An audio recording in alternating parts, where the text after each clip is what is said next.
wealthy. It's described as both a tourist destination and home to many retired members of Pakistan's military. In fact, it's best known for Pakistan's most prestigious military academy, the equivalent of West Point in the US. The city itself is not known for any connection to Islamic militants until now. That brings us to Osama Bin Laden's compound. There it is right there. It's about 8 times the size of nearby houses. It's on a large plot of land.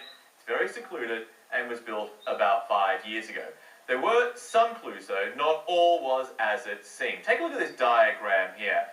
What gave this away? Now, the people who lived here would burn their trash inside the compound rather than leaving it on the curb for collection.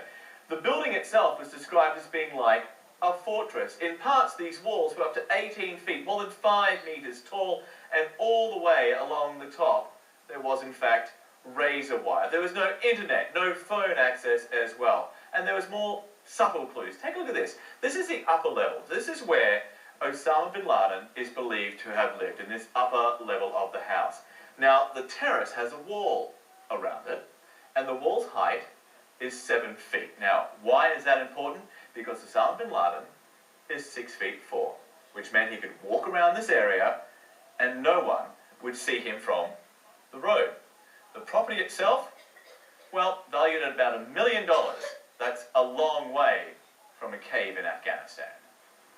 A very long way, and the fact that Bin Laden was hiding in plain sight raises a lot of questions about whether Pakistan's military or intelligence agents were protecting him.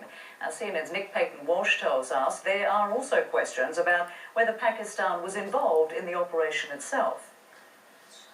From early this morning, Pakistani officials were at pains to try and suggest they had operatives on the ground during the operation.